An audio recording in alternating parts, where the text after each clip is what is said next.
Hi, this is Darren. There's something that I wanted to sort of get off my chest here a moment.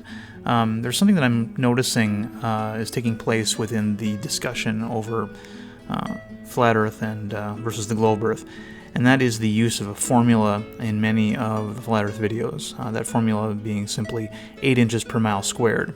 It is being used by flat earthers to represent curvature, and more specifically the curvature that we don't see in long-distance photography and with infrared photography and things of that nature.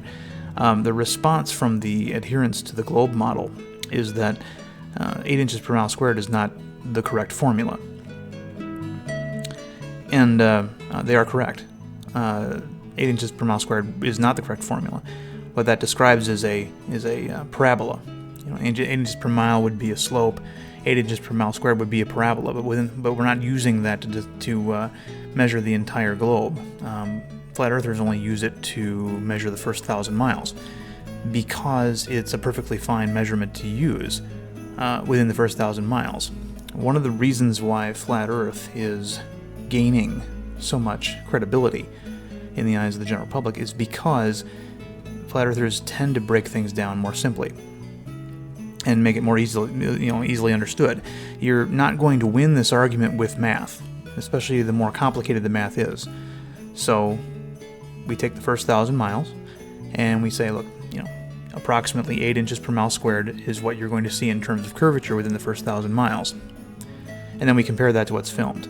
We compare that to Rob Skiba, photographing the Chicago skyline across Lake Michigan. We compare that to the infrared long-distance photography being done by many people, many of whom aren't even flat earthers, on YouTube, and this is how we're using it.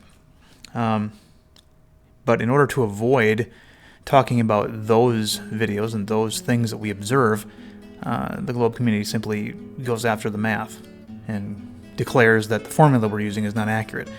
That formula came from adherence to the globe model. It didn't come from us. We didn't pull it out of our butts or anything.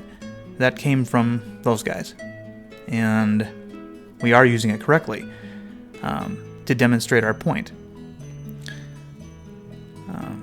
Unfortunately, this is something that we typically run into when we come across the cognitive dissonance that is the globe argument. But I wanted to make a short video just going over that. So if you see any videos that show that flat earthers aren't using the correct formula for detecting curvature of the globe, that's absolutely correct. We wouldn't be if we were just relying on 8 inches per mile squared to measure the whole thing.